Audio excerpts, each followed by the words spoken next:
Hey guys, welcome to my channel. My name is Tyree and I'm back with another video. So in today's video, if you can't tell by the title, it's about how I became a flight attendant and how you can become one as well. I took a bunch of notes about the entire process and my personal experience with it, so I'm going to be reading from here. A little bit of information about myself.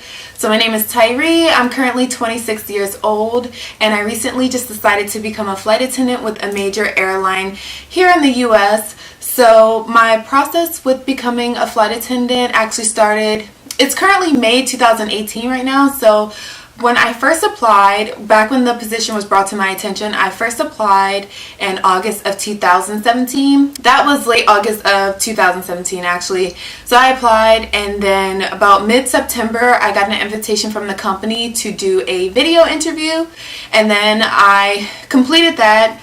And then it wasn't until like a week before my birthday in October I actually got an extended invitation to fly down to Houston to interview in person.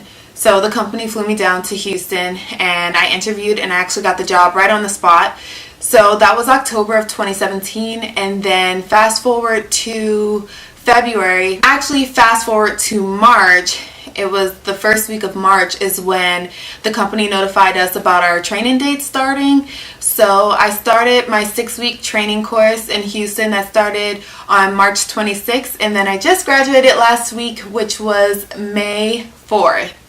And I am now based in Newark, New Jersey. So I am operating out of Newark, and it's, you know, if you guys aren't familiar with Newark, New Jersey, that's actually very close to New York City, so we can actually see New York City from here.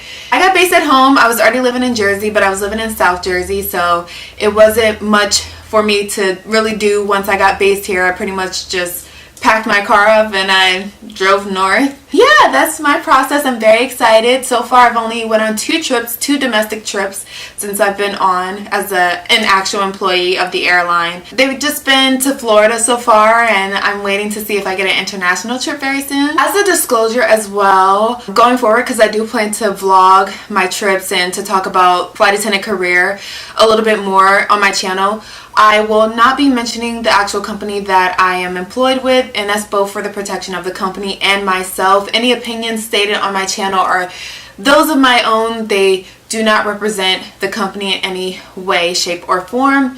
And I am gonna try to limit any vlogs that show me in my uniform. We kind of really shouldn't be showing ourselves in our uniform. We also shouldn't be showing things like our wings or just anything with the actual company logo on it. So in case you guys do ask me, I'm just not going to verbally confirm what company I'm with.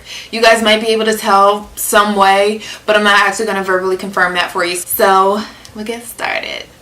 Alright, so I'm referencing from my iPhone, don't judge me. Basically, the first step into becoming a flight attendant, you want to research the actual job itself. You want to make sure, because this is not like just a career that you're just changing from, it's an actual lifestyle change. So you have to assure that you're a flexible person, that you can relocate, because you will be asked that. If you fill out a flight attendant application form and you put no for the question if you're willing to relocate, you will not be selected. So that's something that you have to definitely, you know, be open-minded to. So yes, you want to research the job function itself. You want to research company values, the company environment, and just additional information in general. You want to make sure that you're fit for the job. Some things that you also want to look for, you want to check what the age requirement is for that specific company that you're researching, because some of them range from 19 to 21. That's the minimum age requirement for some. Most of the major airlines here in the US, they usually, and I'm talking about, when I say major airlines here, I'm talking about the legacy carriers, which are Delta, American, and United. Those are the top 3 here in the US. So yeah, that's one of the legacy carriers. And then you have regionals, which are more of the smaller airlines, such as ExpressJet, Mesa, United Express. The list goes on. However, I will place a link below where you guys can check out all of the companies that are hiring. It's from flightattendantcareers.com, and that's actually how I applied. I just went on there and I saw which airlines were hiring and I submitted my applications for those. So I do have that down below in the description box for you guys. We also want to see if a degree is required. I do believe, at least for the airline that I work for, some sort of like college is recommended. I don't know. I can't remember if it's actually required or not. So you just want to check to see if your airline requires you to have a degree of some sort or some college or just a diploma. So make sure that you fit in with their expectations.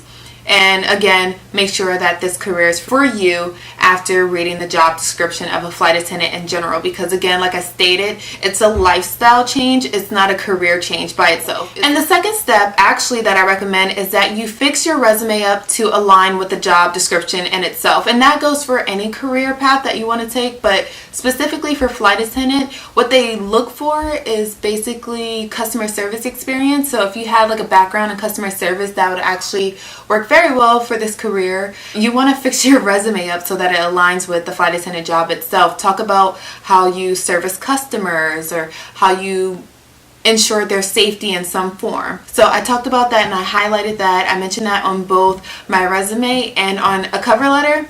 A cover letter is not always necessary, but I still had it as a backup. So if you want to do a cover letter, great. If not, I don't think it'll hurt you. A lot of people did get the job as well without providing a cover letter, but I just did it just so that it just would be an extra boost of a chance or something. And the third step is you want to actually go ahead and apply. So you would definitely want to apply to more than just one company, because every time there's a hiring period, trust that each airline company gets thousands and thousands of applications. So when I actually went to my face-to-face interview for my company, they told us that 123,000 people applied and they only interviewed 15,000 people face-to-face. So again, a face-to-face is an in-person interview.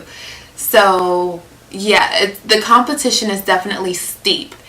Now, if you guys have questions about the video interview and the face-to-face interview, I will actually make separate videos on those, but feel free to leave a comment below. I will definitely be more than happy to answer those questions. But for this video, I'm just talking about the steps to become it, just to get you started. So if you apply to more than one company, it just increases your chances of landing, the attention of an airline and just opening up your opportunities to become a flight attendant a little bit more.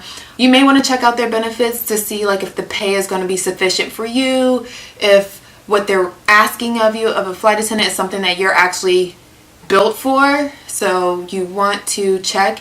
Lots of people do it. I actually sat in class with people that are in their 50s that are just now decided to apply to be a flight attendant. People that are younger than me that are like 20-year-olds. Some of them graduated from training and then went back to college to graduate a week later from that. So some people are actually doing both in school and everything. We have people that have children, people that are married. Anybody can apply. There is no specific time frame. Each airline is different. I would say the process for me to actually get to training took about 6 months. So sometimes they move really fast, or sometimes it can take a year or so. Anybody can do it. It doesn't matter what you studied in college. I'm a person, I have a bachelor's degree in biology, so I came from a science background, and that's still something that I'm pursuing on the side. Yeah, so if you guys have like any questions, I will be most likely addressing them. I'll respond to you, but I'll address them in a separate video as well, as far as like appearance and everything. So I didn't want to put like too much out there. I just wanted to give you guys a tidbit of the process and basically how I also got through the process as well. I would just say just be confident. Also, what helped me is I joined a lot of Facebook group, and I'm going to link those groups below. Just do all the research that you can just to make sure that the career is for you. It does happen that some people get through the process and they realize that it's not for them because of whatever personal issues they may have, but that's perfectly fine as well. Don't forget to like thumbs up this video and subscribe to my channel, and I hope to see you guys in the future, and I'll see you on the next videos. Bye! Also, side note, if you're wondering what hair I'm wearing, you know I'm wearing the Outre Stunna. This video is not sponsored by anybody, by the way, but this is my go-to hair, and this is my flight attendant hair, period, and I just love it because the curls are mad tight, and you brush it out, and it gives you like this Barbie wave look. So, if you were wondering, that's what I'm wearing, and I did link it below.